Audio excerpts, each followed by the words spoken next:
comité fédéral de la Ligue des jeunes de l'UDPS que dirige Héritier Boutouli, son président, ne lésine pas sur les moyens pour accompagner et soutenir le chef de l'État, Félix-Antoine Tshisekedi, dans sa lutte quotidienne pour procurer aux Congolais le bien-être social. Bravant fatigue physique et psychologique, traversant des pistes pleines de bourbiers sur une route en état de délabrement avancé, l'équipe d'Héritier Boutouli a posé ses bagages à Kivoulou, secteur du territoire de Mbanza-Ngungu. Objectif de sa mission, sensibiliser la population sur l'importance et sur la nécessité de soutenir les programmes dits de développement à la base des 145 territoires, œuvre de son Excellence Félix-Antoine Tshisekedi, président de la République. Awa toza na kati ya Maunzi na Noa en partance vers Kivoulou. Tozokende sensibiliser na makambo etali 145 territoires où eza déjà réalité na moko na biso ya Congo et puis na kati ya province na biso ya Congo central. Tozokota, on va travailler. Cataracte, boulot. Toza wana accompagné na équipe à Munene o etambo makabino moko boyebi na les braves combattants. Héritier Boutouli Mikolo Tobenga est honorable. Donc,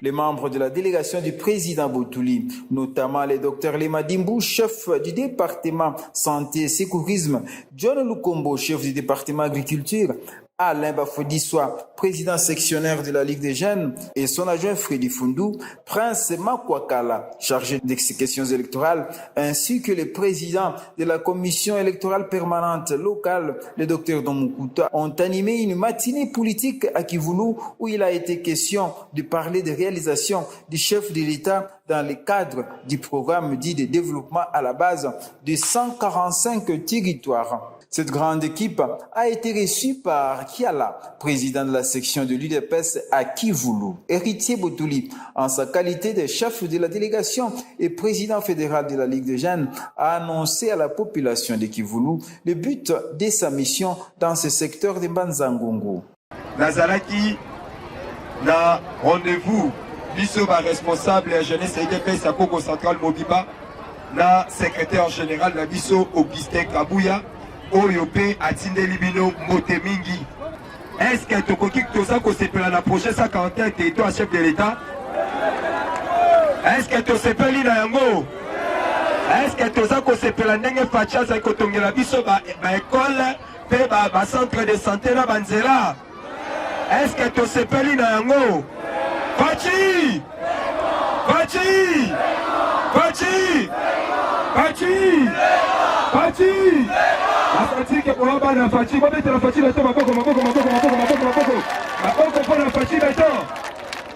Voilà. Déjà, Ningisa et Koyaki, seulement Banzela surtout au monde 145 territoires, responsable politico-administratif Bazaliawa, Baidi Yango. Cette matinée politique a allié l'utile à l'agréable. Elle a vu 4 équipes se confronter dans un match de football. Une activité de loisir utile et nécessaire à cette population qui en est souvent privée. L'équipe de Kivoulou a joué contre celle d'Etadi après que Maunzi ait rencontré Dila.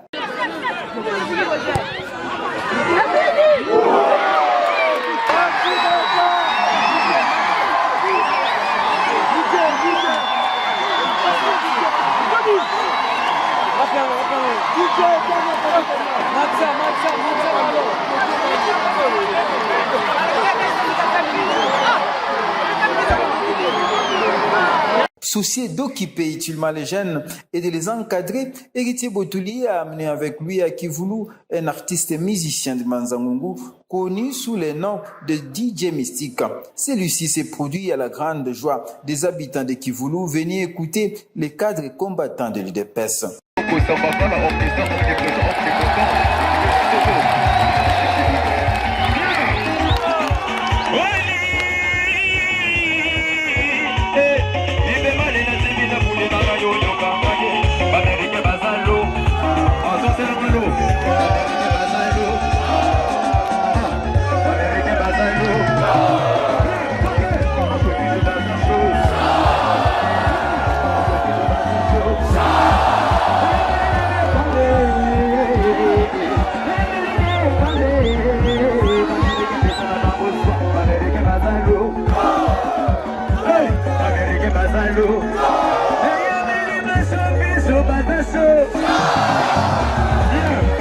C'était l'occasion pour le président fédéral de la Ligue des jeunes de l'île de Pesse d'exhorter les jeunes à bannir la violence et à bouter dehors le phénomène Kuluna qui cause de l'insécurité dans le pays. Par ailleurs, le fédéral rwandais a promis de promouvoir Kanyaka, artiste musicien de Kivulu. Fédéral rwandais, so côté les mamonayo, bana Kivulu va betela maboko. Voilà, fédéral rwandais au moni wana.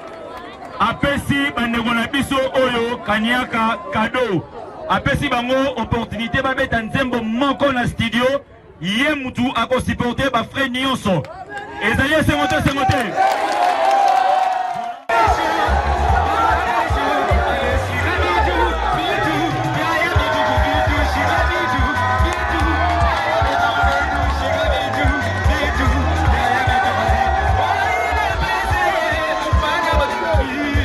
Héritier Boutouli a promis le même soutien aux artistes de Kivulu pour qui il va payer les studios pour l'enregistrement de leur œuvre musicale. Du haut de la tribune, improvisé pour la circonstance, le docteur Lema Dimbu du COSNIS, médecin-chef de zone de Boko Kivulu, a appelé les habitants de Kivulu à soutenir le chef de l'État dans sa vision et dont les travaux sont déjà visibles sur le terrain. Travaux réalisés dans le cadre du programme de développement à la base de 145 territoires. Na mwana kintsende déjà bakomi ba pembeni bacha charpente yango eza na route te soko zoleka mwala ba o bali bamona yango bakoki kokota mwa mukie na kote ya église catholique centre wana ezali kuna wala bazotonga centre de santé wala bazotonga centre de santé na projet ya 145 territoires toye na Kiazikolo. Na Kiazikolo, bazotonga pe susu même centre de santé na Kiazikolo comme na Mwala Kintsende. Nyons eza na 18 salles na kati. Eza pe même modèle. Tobeteli fachi maboko. En dehors de ça, batu ya Kinganga so bazali awa. Totindaki bata service ya BCCO. Bazalaki awa na Kinganga, ezalaki samedi oyo utoleka.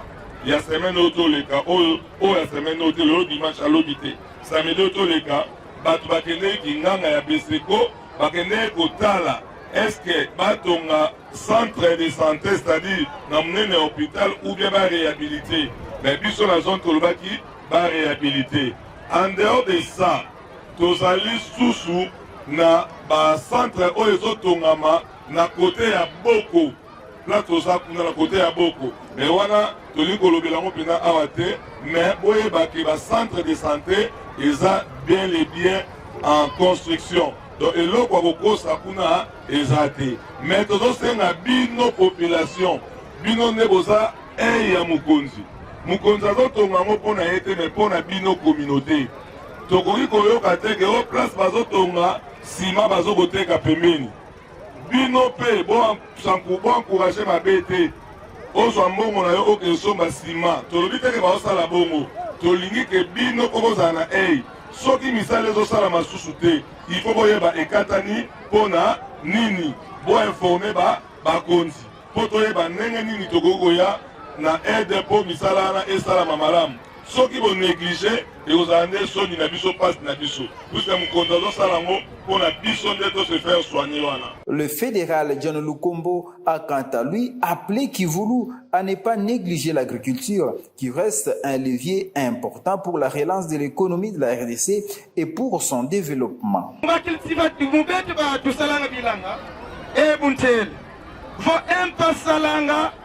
Salatu wapusa depa. Depa salanga salatu wapusa kankaka mpasa kuma kutroa ainsi que duele kwana. C'est pour cela tuna kibe betu du salanga bilanga tuna comme poumon ya pays parce que faut que tu sais bilanga ko net feti di ki la bande et betu mos net feti di la. Alors 145 territoires fait partie aussi ya mam matadi di agriculture. Alors à chaque fois Feti Sambidilanga, chef de l'État, par rapport à l'initiative Zozo et Tabaka, parce que Zozo est non, et non pour venir pour la Kati, Bakala Kantilabuna. Le docteur Don Mukuta a exhorté Kivulu à faire le bon choix lorsqu'il s'agira de voter les futurs parlementaires du pays. Ils doivent voter pour les tickets UDPS. Ngana kwa encourager bande kwa Kivulu bomoni batie babasha babasho batie tsewana ezana bande komo bazali na bambition basa lobby ba lobeli na bino, c'est-à-dire lobby ba banda ko loba lisusu ya koleka pona kamota ilokola ba pont pona kamota ilokola nzela pona kamota ilokola ko kolona na biso ya awa. Alors c'est le moment to banani to kopona to pona mingi bande ko na biso ya IDPS lobi so to komina batango koponama to pona mingi bande ko na biso ya IDPS po bangone ba kosunga mokonzi ya mboka pona kokokisa o ezali vision na ye, parce que eza ba réalité belé o to kokoloka na o esikate, mais to ko encourager bino bandeko na yoki ba bengi ndeko président héritier Pendant sa prise de parole pour remercier le cadre de la fédération de l'UDPS pour leur visite dans son entité, le chef du secteur de Kivulu a demandé au président de la Ligue des jeunes de pousser loin son plaidoyer afin que la route de Kivulu ainsi que le pont Mingididi soient réhabilités.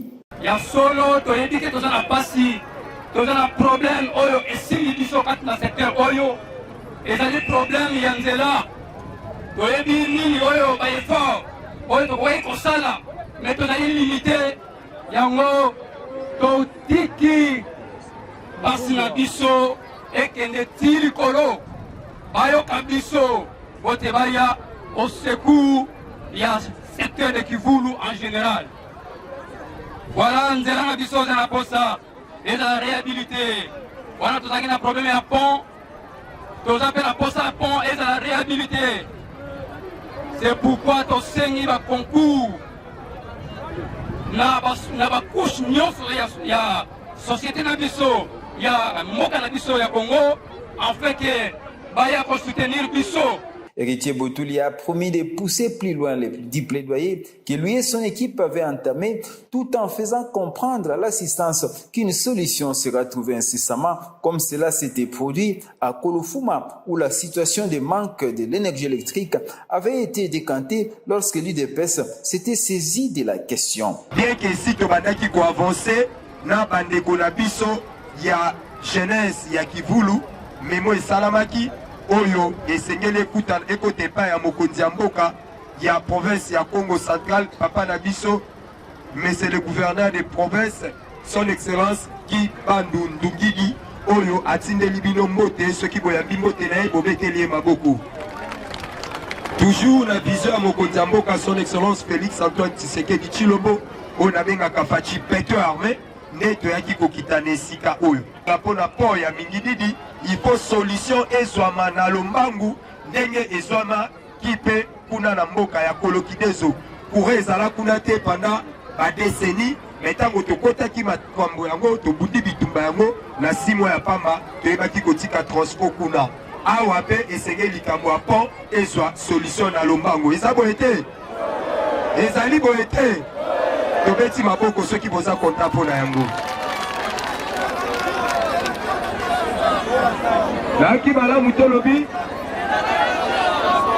Oui, toko solo la nyonso tout parce que tobandaki nanu liboso likambo ya nzela bandeko balandaka biso na radio topesaki bango compte rendu makambo ya nzela eza déjà calé bituma na biso ezalaki liboso efale basala kaka 30 km ya pamba mais tobundi en sorte que na baplaidoirie na biso bakosala nzela mobimba yango bituma na biso ezalaki pe tolonga yango.